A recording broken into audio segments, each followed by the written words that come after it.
Greetings, fellow barbarians. It is I, Alan Odinson, and this is the Barbarian Lounge podcast. I want to thank everybody for joining me today. Got kind of a continuation show today. It's not something I do a whole lot of, even though I've been doing a good bit of them recently. But we have a continuation show, and these things just kind of organically happen because that's kind of the nature of the beast that we're going to be talking about. Let's get a little bit of that housekeeping out of the way. First off, our website is thebarbarianlounge.com. Go over there, check us out. We got a lot of stuff on there. Check out the shop. You can get some of those thuggy strangulation cords that are listed on there. For Christmas time, you can get some of your friends the gift of strangulation. Here at the Barbarian Lounge, we believe in making strangulation great again, and there's no better way to do it than getting your very own thuggy strangulation cord. You can pick it up there in the shop at thebarbarianlounge.com. Also, while you're there, I urge you to check out that donate button. When you click on that donate button, you'll find a couple different options there, one of which is a one-time PayPal donation, which is exactly as it sounds. You click on it, you donate the amount that you choose. The other option is becoming a member on our Patreon site. You click on that link, and it will take you to our Patreon page. Once you get there, you can select an amount that will be a per show donation amount. The minimum amount is $1, and several people have done that. We've also got a lot of people that are doing $2 and up per show. If you manage to do the minimum show amount of $1 per episode, well, you'll be charged basically $8 a month to help support the show. $8 a month to support the show, to actually put a little bit of skin in the game and actually get out there and help support your fellow podcasters that are out here. A lot of people don't really factor in the amount of time and effort that a lot of podcasters put into their shows, and I think that in order for there to be a true exchange of energy and a true exchange of a thankfulness for the hard work that many podcasters do, I urge you to support your local podcaster, and I urge you to support the Barbarian Lounge there. Now, as a member of that member site, you do have some perks and benefits that we offer. One of which is you get all of our shows early. So all these regular shows that everybody gets, you may be hearing them by the time you hear it. The members have already heard it probably about a week or more ahead of time. I tend to drop the shows very, very early on there because I want the members to have access to them first. The other perk and definitely a benefit that you get is you get 4 exclusive broadcasts only available to members. Right now, I just shot yesterday, I believe it was episode 47 or 48, so we've got close to 50 members-only episodes that will only be available there. That is where they are, that is where they shall stay, and you will never get to hear them unless you become a member. I tend to keep things of an educational level there. We have a lot of good talks, but sometimes it's just a good time to rant on things. And when I get in that mode, most of the things that I say there, I don't necessarily like to put over the open airwaves that can air all over iTunes and all across the interwebs. So the members site is my place to do that, and I urge you to go there and check it out. It's a win-win situation. I put the work in, you get the rewards from it, and you offer a little bit of a financial gratitude in the process. So check it out, patreon.com/thebarbarianlounge. Or you can click the donate button and find the link right there. Just click it, bang, it takes you right there, and you just enter your information. Very, very simple process.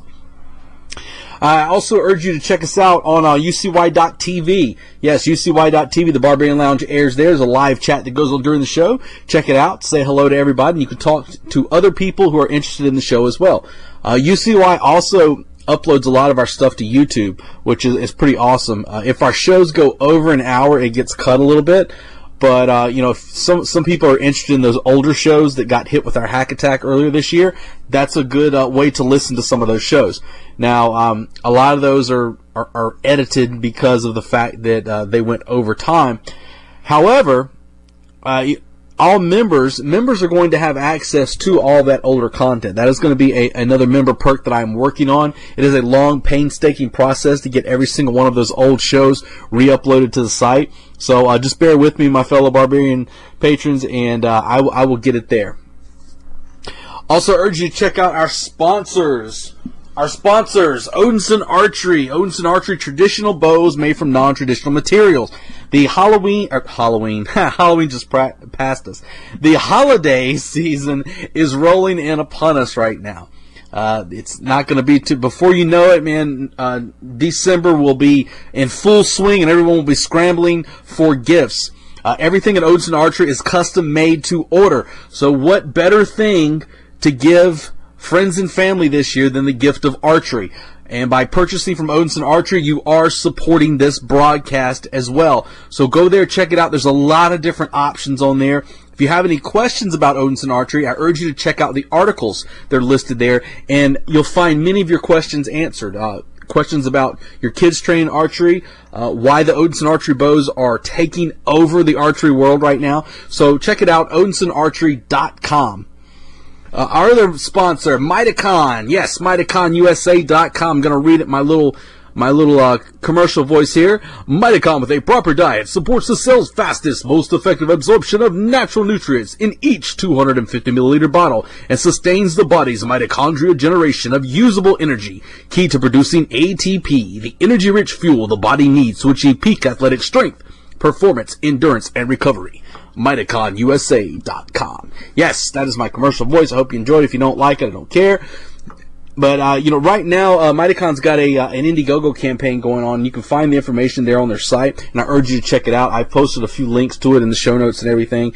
So you can go there and help support them. They are a grassroots, small businesses trying to kick off, and, places like that, they need our help.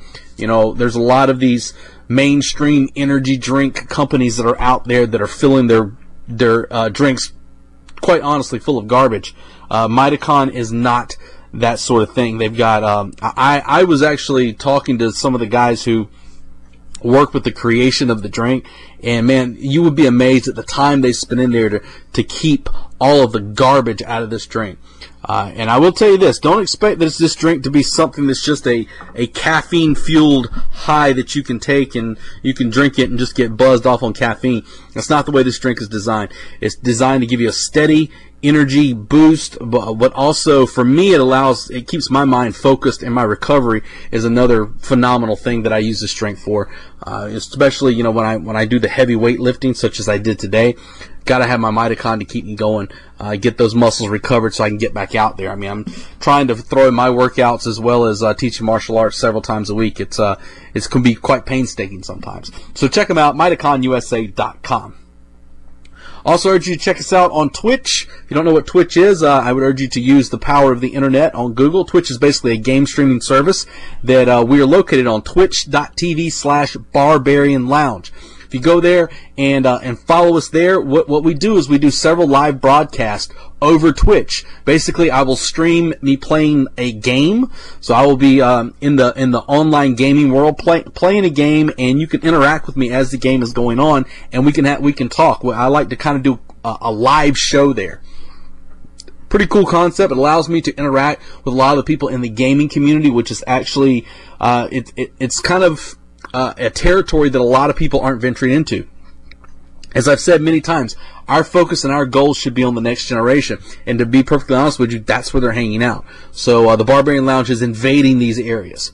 All right, I'm probably going to be I've been playing Battlefield 1 on there recently. I'm probably going to be including some poker play on there.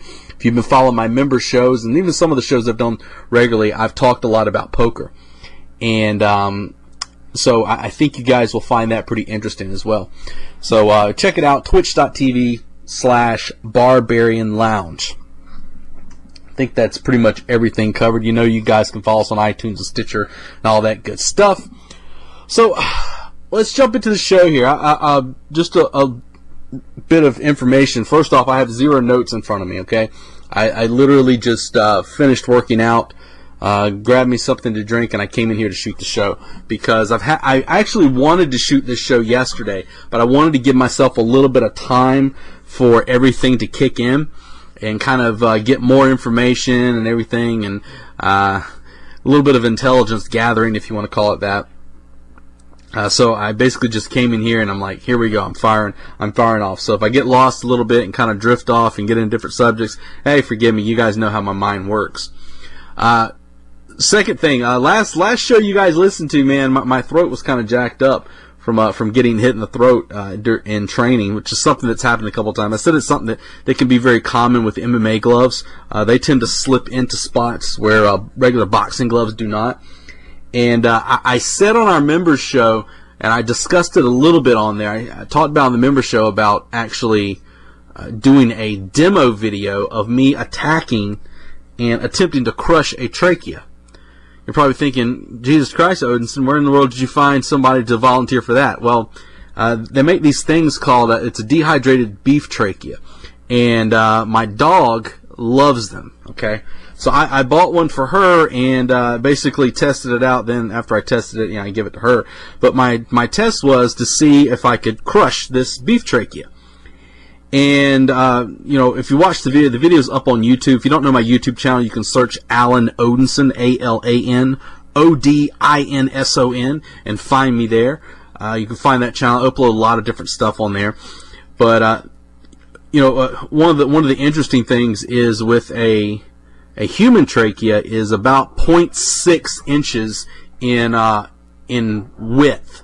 But sorry, my audio got cut there. I don't know what happened. Had a malfunction with my software here. What I was saying about the tracheas, a human trachea is about 0.6 of an inch in width. So it's about 0.6 of an inch, little, just slightly over half an inch. But a beef trachea, which I use, is about 1.5 inches. And I did a demo as to whether or not one of those could be crushed with your bare hand with a strike. Okay, so check it out. If you go to the Barbarian Lounge podcast Facebook page, you'll see the video there. Also, you can find it on YouTube. So check it out. It's a pretty interesting little demo. It's one of the things that I've been talking and teaching to people for a while, and I've never actually tested it on anything that would remotely resemble the type of targeting that we practice against. So it's pretty cool. Actually seeing exactly if it would work or if it's just some sort of bullshito. Right? There's a lot of bullshito out there. So check that out as well. So the main nuts and bolts of the conversation today. If you listen to the last show, all right, I'm back again. I'm having some kind of software problems this evening, so hopefully I can keep it going. So getting into the nuts and bolts of the conversation today. So what I wanted to talk about was, if you listen to the last episode was in regards to liberal logic. And I talked about some of the ridiculous mindset of the libtard, if you want to call them that. These people, man, they blow my mind, because as I said on the last show, trying to rationally figure out the irrational mind is almost basically like chasing your tail round and round in circles. It's not something you're ever really going to win at a lot of times. However, I think it's important to understand it, basically where they're coming from. And as far as I'm concerned, these guys are pretty much, for the most part, mentally ill. They really are. They have no logical arguments. Therefore, their only weapons are emotion and guilt. And when you take away their the fuel for that fire that they try and light underneath you, there's really nothing left to their arguments. I'm sure by now everybody knows about the shooting that happened in Texas. I was out and about. I posted a video about it shortly after it happened, and I'll discuss that video just a little bit in a few minutes. But par for the course. As soon as something like this happens, the liberals they're waiting by their keyboards each and every day, just hoping for something to happen, some sort of mass shooting, something of that nature, so they can get on there and start screaming for gun control. And it really shouldn't be shocking, but it surprises me each and every time, especially with this particular incident, how each of their narratives that they've thrown out there were pretty much destroyed.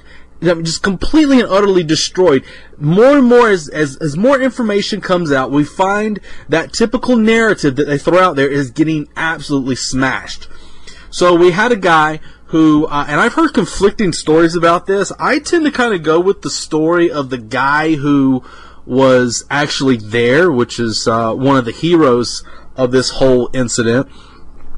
But he said that this guy was outside of the church with his rifle and was shooting the church up from the outside before basically softening the target up, I guess you could say.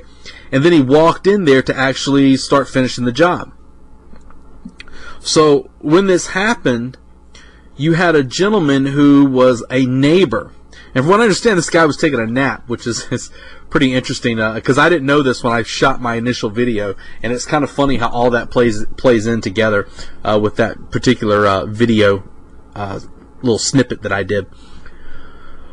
But this guy hears the gunfire, and he goes and he has his weapon in a safe, and he gets his weapon out the safe and engages the bad guy.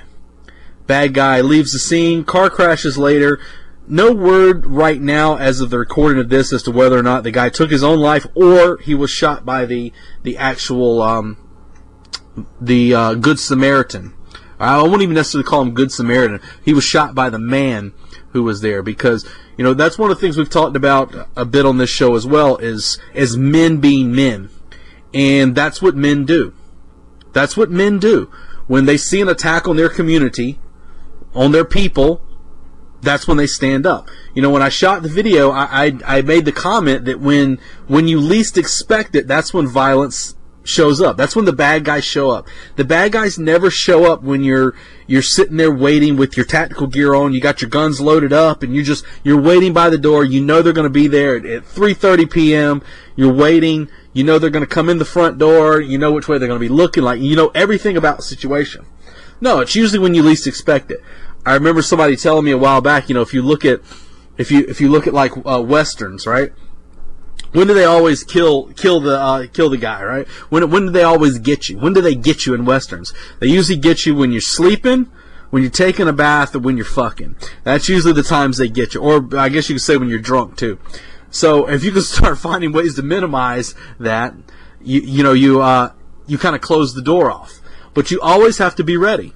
When you least expect it, that's when you get volunteered. And this guy, man, he's a plumber. He was just there chilling. He was relaxing.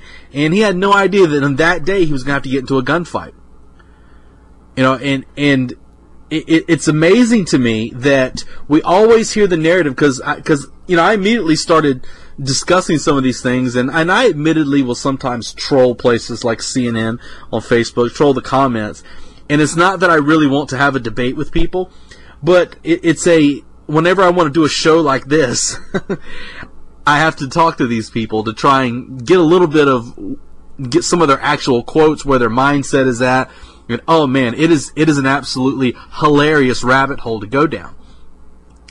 But, the classic narrative of how you stop a bad guy with a gun is with a good guy with a gun, right? And it's funny because I immediately said something about this. You stop a bad guy with a gun by having a good guy with a gun. And immediately, this is before any of the information about the guy being engaged by the other shooter came out. Immediately, the left starts attacking. Oh, he wouldn't have been able to do anything. What could he have done? Blah, blah, blah. Oh, this didn't happen here. What are we going to have? People shouldn't have to be armed in a church. And I'm like, really? Because if there was ever a more target-rich environment, a church is it. Most people go there not expecting bad shit to happen. But as I said, the same way a minute ago, when you least expect it, violence volunteers you to take part in it. And these people, they were in there, they weren't ready, they weren't armed, and there's a problem there. There's a huge problem. Of course, the church can't lock its doors, right? But I remember growing up. I grew up in before I changed over my ways. I grew up in a Southern Baptist church. And my granddaddy's a preacher, my daddy's a preacher, my uncle's a preacher. Somehow I fell way off the wagon. My apple, when it fell, it actually hit that little cliff and just rolled completely out of the frame of everybody else. So, when I'm growing up, everybody in my church was armed. And this is a long time ago, right? You guys know I'm an old man. And, this is a long time ago, but everybody was armed. My granddaddy preaching, you would see him up there preaching and he's throwing his arms around. You could see sometimes you'd see his pistol, because he's carrying a shoulder holster underneath his jacket. I mean, my granddaddy was always armed up there. My father was armed. Half the congregation was armed. If an individual would have decided to come in our church, they would have been met with a horrible, horrible end. They would have found that that was not as much a target-rich environment as they thought. But it's one of those things where if you have the ability to carry a firearm, or even if you can't carry a firearm, carrying a weapon of some sort, but if you have the ability to carry a firearm, there is no excuse for not having it on you. What? There's a sign? Let me tell you something. I will obey all no concealed weapon signs. I will obey every single one of them as soon as all the criminals do as well. Every single one of them, I will adhere to their policy as soon as all the bad guys do as well. Until that magical day happens, fuck your sign, man. Fuck your sign. Because my life means more to me than your little fucking sign. It does. I mean, I will take that risk. Find me a jury in this fucking country that will convict me for having a firearm in a place that there wasn't supposed to be firearm, but I saved lives that day. Find me a fucking jury that will do that. So you had this guy get engaged by a civilian shooter armed with a weapon, armed with a long gun. And at this point is where the whole narrative about gun control starts falling apart for a lot of the leftists out there. And we're going to dip into their mindset here with this. The first thing was, this guy should not have, the guy that committed the atrocity, by the way, was someone who's dishonorably discharged. So him owning a firearm, just in case you didn't know, him owning a firearm is illegal. So, if we can find a way to make bad guys obey the law, I mean, hey, I'm all for it, right? But unfortunately, that's why they're called criminals, because they don't obey the law. I've never found a bank robber who was, made his living as a bank robber who followed the law in the process. Okay. So this guy, he didn't have his firearm legally, and he has an AR-15 shooting the place up. Well, when he got engaged by this other civilian, what was that guy armed with? Did he have a hunting rifle? Did he have his good old trusty bird gun? Is that what he had? No. He engaged him with his very own AR-15. See, one person shooting everybody is a massacre. One person shooting everybody with another person shooting at them to stop them is a fucking gunfight. And that's the difference. But you start talking to these leftists and they're like, oh, that's why civilians don't need to have AR-15s. Then you go, well, the guy that actually saved lives here, he was armed with AR-15. Well, there's a difference. There's a difference. And I'm like, oh, please. Please explain to me the difference between the two, because they were essentially the same rifle. Explain it to me. Well, the church shooter, he had a fully automatic assault rifle, whereas the other guy just had a plain old rifle. No, he didn't. No, he didn't, you fucking liberal moonbats. He did not. They had the same fucking semi-automatic rifle.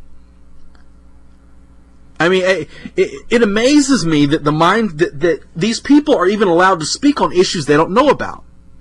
I don't go out talking about what's the best way to fucking watch hentai porn while sitting in your mama's basement eating Cheetos. I don't go out there and do stuff like that to liberals. They should have enough sense to stick with topics they know about.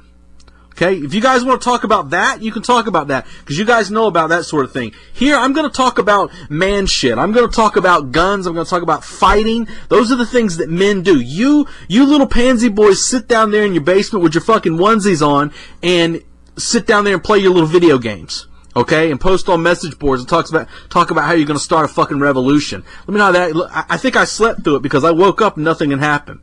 I think I went out to eat. Alright? These guys talk about this like you can just go down to the fucking corner store and pick up an AR-15 full auto, just walk in there, buy a pack of gum, and an AR-15 that's full auto and walk out the door with it. You can't do that. It doesn't work that way. To get a semi-auto, you got to go through background check. To get a full auto, you better bend your fucking ass over. Because they going up in there to find out what you all about. But the left doesn't believe this. I had somebody tell me that, in America, if we'd stop giving guns out like candy, and I'm like, where are you going to get your guns? Because I need to know this. I would love to have guns given to me just like, buying candy. Right? It's absolutely mind-blowing. But, when that narrative gets attacked, they try and flip the bill. Which, that's what they do. Let's be honest. I mean, none of these things I'm talking about, I go, can you believe they did this? Of course, that's what they do. That is the liberal logic. Well, then you have the other side of the coin that once all of this does get exposed, they say, well, what took him so long to get there to save lives? I'm like, oh my God, are you kidding me? What took him so long? Or they're like, one of my favorites was, what difference does it make? What difference does it make? 26 people were already dead. And I'm like, what difference does it make? Because he showed up, there's not 27 or more dead. That's what difference it makes. So the liberal logic says that if there are 26 people lined up, and one of these liberals who says this idiotic garbage, one of these liberals says, they're number 27, right? So 26 people lined up, and the liberal who said that is number 27. What they're saying there essentially is, let all 26 people die, and if somebody shows up who has the ability to save them, number 27, to save them, they might as well not worry about it because 26 people are already dead. This is the liberal logic. This is the insanity that these people are encapsulated in all their lives. They see boogeymen hiding outside. Neo-Nazis are in the bushes. And Donald Trump is out there planning the next genocide of people of color. I mean, this is the ideas they have. That there's right-wing death squads walking down the street blasting people. This is what they believe. When the reality is something completely different. Completely different. So that narrative starts to fall apart around them. And they still just completely deny it. Oh, we got to do something about gun control. One of the things that I was told was, you're saying all this stuff right here, but what's your solution? I'm not hearing a solution. What do you want to do, guys? I mean, tell me, liberals, what do you want to do? Because I can tell you right now, removing firearms from the United States is not going to happen. If you attempt to do that, I'll go ahead and spoiler alert you right here. If you attempt to do that, there will be more bloodshed than you ever thought could happen. You will get your wish. Your wish of crazy right-wingers, you will get your wish if you try and take guns from the American people. But, what's your solution? What's your solution? And a part of me is like, you can't legislate a lack of killing. If somebody wants to kill somebody, they will kill them. They will figure out a way. You look at places, they like to quote statistics from places like the UK and Australia, whereas, they have a lot less gun crime than here in the United States. It's like, yeah, but they have more violent crime than we do here. More stabbings. Why? Because people will find a way. Surprise, surprise, people have been finding a way to kill each other since we could pick something up with our fucking 5 fingers. The liberal narrative, though, it doesn't believe that. It believes that, if you have a gun sitting on a table, that gun will get up, walk across the room and find somebody and shoot them, and then go sit back down. But we all know that's not the case, right? But I truly believe there are liberals out there that believe that particular story. But that whole narrative's fallen apart, and of course they're out there, more gun control. More gun control would not have stopped this attack. It just wouldn't have. It wouldn't have stopped it. It might have been more difficult for him to do it. Well, just to let you know, if you look back about a week or so ago, There was a guy who didn't need a gun at all to kill a bunch of people. He drove a truck right down a bike path in New York City and killed a lot of people. Look over there in the UK, where there aren't guns, by the way. Not for the average citizen to have, but somehow the bad guys are still getting them. The Islamicists are getting them. They're driving trucks through places. They're blowing shit up. They will find a way. Why not give the people some teeth to bite back at their oppressors? This is what places like this don't understand. For some reason, these liberals believe that in a magic world where all the guns are gone, that somehow it's going to be a much safer place. Not true. That just means the bad guys have it. Because do you really think the bad guys are going to turn their stuff in? Spoiler alert, they're the bad guys. Bad guys don't follow the rules. But they don't get it. They don't get it because in the liberal mind, this is the danger. So they come to me and they say, well, what's your solution? What's your solution? And a part of me just wants to troll them and say, you know what? The one common denominator in all of this is crazy people, right? They keep saying, we got to do something about mentally ill people getting a hold of dangerous weapons. Well, what's a dangerous weapon? I can show you 10 different ways right now to kill somebody with a pencil. Okay, so, what's a dangerous weapon? Oh, you say firearms. Okay.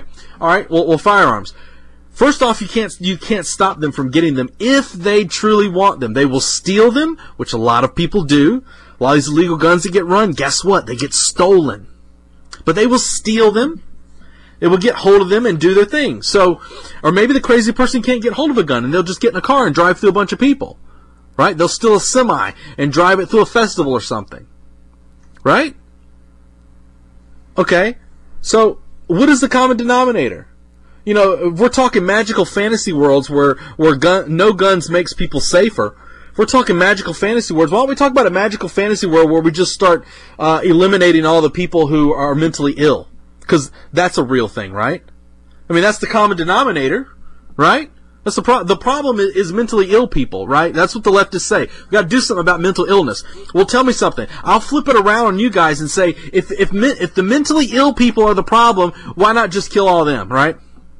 Of course, that's asinine, isn't it? It's about as asinine as you thinking you're going to be able to remove firearms and remove these people's ability to actually hurt people. Until you figure out a way to get inside their brain, you cannot legislate crazy. And let's just start doing that, right? Why don't we just pass a law for mentally ill people? Why don't we just do that? If you're mentally ill, well, we're just going to take you and lock you up in a facility and you can't ever take part in the regular world because mentally ill people are dangerous. And they'll find some way to hurt people. But that's the mindset of the left. It's a crazy thing for me to say, and it's equally as crazy for them to think that they can remove firearms from people. Oh, well, we're not talking about getting rid of firearms. We're talking about getting rid of dangerous assault weapons. First off, most people can't buy an assault weapon. Just to let you know, okay? Just to let you know. There's a difference between an assault weapon and an AR-15 you can buy from Academy, okay? But the thing is that for some reason, which I've hypothesized this on the last show actually, for some reason they want guns taken away from law-abiding citizens. Because they say, well, if law-abiding citizens don't have the guns, well, then for some reason the criminals won't either. My theory on this has always been that the leftists, the mentality of the leftists is that they want all the guns themselves, right? They don't want you to have the guns, and they want the guns. And that's because they know that most of the right wing is armed, and they're not going to be able to have the little commie revolution. They're not going to be able to have it, because when they do, they will die violently. It'll be the shortest civil war ever. Why do you think November 4th was just a quiet little blip on the map? There's a reason for that. There's a very, very important reason for that. But looking back at the whole shooting situation as it played out, and of course already there's theories going around where the guy was Antifa or the guy was he converted to Islam. I've heard all kind of different things like that, and there's a part of me that thinks that's something that needs to be hashed out. But I have to warn you, man, the fucking internet is full of so much fuckery. It's very, very difficult to find out what's real and what is not. I mean, I'm all about solutions. All about them. So, at the end of it all, for me, I don't care who did it. I don't care what their political motives are. I don't care if they were Antifa. I don't care if they were Islamic. I don't care if it was just a crazy lone wolf. None of that matters to me in the big picture. And the reason that it doesn't matter is because it would not change the outcome of the situation. Many people get caught up in these rabbit holes of trying to figure out why somebody would do something. And, you know, I understand that. It's a natural thing for people to want to figure out how could somebody do such a thing. And I've contended before that at the end of the day, you're trying to rationally understand an irrational mind. It sounds like something very similar I've talked about already. In their very nature for the crime they committed lets you know that there's no rationality to that which they do. And the way I've always looked at these things is, whether it's an Antifa guy, whether it's an Islamic, whether it's a lone wolf, whether it's whatever, whomever it may be, the response is always the same. So why are we not focused on the response? Why are we not focused on the response? As I said a little bit earlier, there's no reason for people to be sitting in a target-rich environment like a church unarmed. No reason for it. You have put yourself in a position to be violated by someone wishing to do so, as we've seen here. But yet, how many people do you know? I sure hope you're not guilty of this yourself. How many people do you know possess the ability to carry a firearm but do not? The real crime is the people who went through the actual training, have a concealed carry permit, maybe they've taken a class or two, and they still do not carry a firearm on them. Let me tell you something. When you least expect it, that's when it happens. Any sort of violent shit that I've ever been involved with, it just happened. One of the things in the security world, I used to tell people, you know, they say it's very easy for some security people to fall asleep and get bored and all this. You know what? If you're there for a 12-hour shift, nothing may happen for 11 hours and 45 minutes. But in that little 15-minute window, shit can go from zero to crazy real quick. Real quick. I've been in situations where I'm sitting on my ass for most of the day, and then shit goes crazy. Alarm goes off. Whatever. And you have to respond to it. Violence is not going to wait around for you. It's not going to wait for you to go get your gun out your car. It's not going to wait for you to go get your medical gear out the car. It's not going to care whether or not you thought that your gun was a little too uncomfortable, was a little too hot, I didn't feel like putting all that stuff on, or hey, I'm just running down to the store. Violence doesn't care. Murphy's Law always wins. Murphy will find you when you least expect it. You need to be ready to meet him face to face. There's way too many people out there, especially in the current climate we're in, that are choosing to be disarmed. Everybody always is up in arms and concerned about this entity and that entity, or this government organization, or these people and that people coming to disarm us. Oh, they want to take our guns. They want us disarmed. But these same people, I'll ask them, are you carrying a gun with you now? Well, no. Well, you chose to disarm yourself. Just to let you know, the individual or entity that disarms you the most, that is most guilty for disarming you, is yourself. We choose to disarm ourselves. That is a big problem that needs to be answered very quickly. You need to start figuring these things out right now. If you listen to if you're a member and you listen to my members episode on EDC carry, I talked about the importance of having a long gun as part of your EDC vehicle carry. Obviously, you can't carry a long gun around you everywhere, but if you've got one in your vehicle, the situation that happened there in Texas, that is a prime reason why I tell you to have some sort of long gun. At the ranges these guys were fighting at, if you had a shotgun with a slug in it and you've trained with it, you could have put a round on that guy. Okay? We need to start taking our responsibility for our own actions.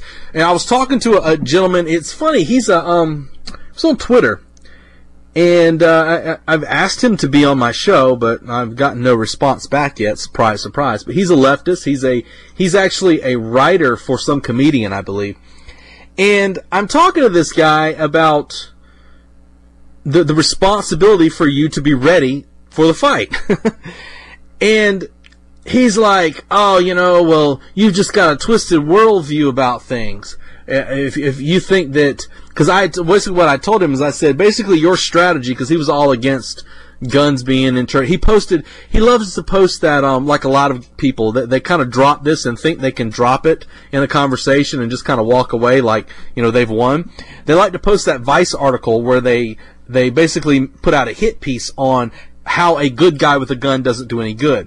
And in this little Vice video, they have a guy who is untrained for one, but he's got his gun on him. It's a simunition gun, and it's in a holster, and he's sitting in the classroom, and a guy runs in as an active shooter, and he tries to get his gun out and fight, but he gets shot, right?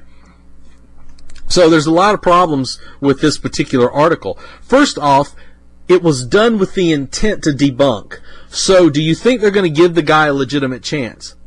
Of course not. Of course not. They stack the deck to create a certain thing. If you can easily tell, because if you watch the video, as soon as the gunman comes in the room, he looks and points his gun right at the guy with the gun. Immediately, and this is concealed carry. So he's concealed carrying. Comes in and immediately points it right at the guy. So, of course that's how it's going to go down, right? It's not like the guy who's coming in doesn't know who's got the gun, doesn't know there's going to be a shooter in the room. Of course he knows all these things. The deck is stacked to create a certain narrative. But they like to drop this article and they say, well, this just proves that a good guy with a gun doesn't do any good. And this was before the information came out, by the way, about a good guy with a gun actually stopping this shooting. But they like to drop that, like, drop the mic, I'm done here. And, I asked him, I said, so you're telling me the best response that you can possibly think of then is to wait and die? And he's like, oh, you must have a twisted worldview if you think the only response you have here is wait and die. And I said, by all means, please tell me what other response that is available that you are offering here. Because unless you've got superpowers, I don't really know what you're going to do. And he's like, oh, well, you could run, you could hide, or you can lock the door. Those are all better than having a gun. I'm like, okay, run. You're basically waiting to die. Only difference is you will die tired. 2, you're saying that, you can go hide. By the way, that's waiting to die. And 3, lock the door. Lock the door. Well, hell, locking the door does the trick, right? Because nobody's ever breached a door before. No, that's never happened before, especially with a firearm. Never happened. Your little $5 door lock is gonna save you. Okay, all right. So locking the door is it then? No, all those things that you threw out there, sir, they are wait and die. They are just different ways to wait and die. Why not be an active participant in the fight? As I said, one guy shooting's a massacre. Somebody shooting back at him's a fucking gunfight. 2 people shooting back at him, now it's a gunfight, but you've gotten a slight advantage. 3 people? Oh, you're running a fucking fire team now. Now we're playing some ball here. But instead, these people think the idea of waiting and dying is the better call. Well, maybe that is for them, right? Maybe that is for them. And I always ask them, I say, you're telling me that you would rather die face down, belly down on the ground crying, rather than actually fighting. But to the leftists, this sounds like an idiotic idea, because most of these people are completely gelded. They have no balls. They have been completely neutered of all masculinity. And it shows. It shows in their responses for the things that they say. They would rather no gun be present in there with the hope of stopping the fight. They would rather that happen than for somebody to actually be there to even make an attempt to stop the bad guy. If you research a lot of active shooters, there's one thing you'll find in common. The first sign of resistance that these people meet, the very first sign of resistance they meet, they tend to off themselves. That's not me coming up with this off the top of my head. That is statistical analysis. You can look at this. So this is one of the reasons that a lot of active shooter trainers will teach you to get in there as quick as possible and engage the target. Because, you see, most of these people are there to exert their power, right? They're there to exert their power and show how powerful they are.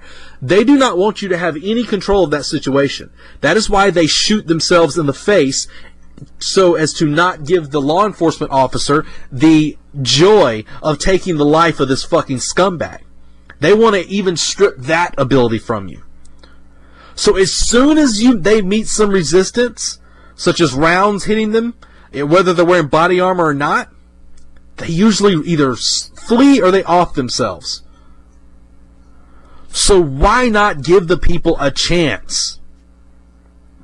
Well, you know this. You know this. But, you know, it's a shame to me that these people are so adamant and so out of touch with reality that they can't understand this. They're not willing to take their own lives in their own hands. Because I'm going to tell you, waiting on police response, good luck. Good luck. Good luck. You know, I mean, the cops get there as fast as they can, but let's be honest. You are your own first responder. You're responsible for you. When you're with your family, you are their protective detail. Do your fucking job. You need to be ready to fight. If you're not ready to fight, if you carry a firearm and you're not ready to fight, you don't know how to get it out the holster and get it into action correctly and be able to actually put rounds on a target to stop them, you're fucking up. If you have more guns than you do training classes, you're fucking up. We need to start taking our level of violence very, very seriously. Because let me tell you something, it's not getting any better. But I don't live in this fantasy world where I think we're going to be able to strip rights away from good people and expect the bad guys to obey the law. Hey, let me tell you something. Liberals out there, all you gun control activists, you figure out a way to make everybody obey the law 100% of the time? Hey, I'm down. I'm down. I'm down. Yeah, sure. Well, then maybe we can have a conversation. But until that day arises, it ain't going to happen. Okay? It's not going to happen. You know, I listen to these fucking fair weather Second Amendment people who will say, you know, I'm all for the Second Amendment, but nobody should have the ability to have an assault rifle, which they don't in most of these cases. But nobody should have the ability to have this. Well, then I hate to tell you, but you're not a Second Amendment advocate. You're not. That's virtue signaling. Look at me. I support the Second Amendment. No, you don't. No, you don't. You're no better than the rest of them. You fair weather fucking patriots are not going to do anyone any good. Waste of space, waste of air. Don't even bother typing your bullshit. Trying to virtue signal to the left while claiming to be right. Fuck you. I have no tolerance whatsoever for you. It's for people like you that keep taking a step back. That's the reason we've lost as much as we have thus far.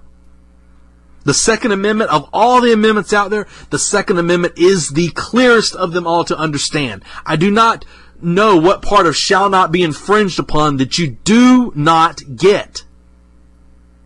You do not get it. I don't know, man. Like I said, I'm all about solutions. I'm all about solutions. If people want to talk about solutions, what's the solution? Remain armed, remain vigilant, remain prepared, be ready.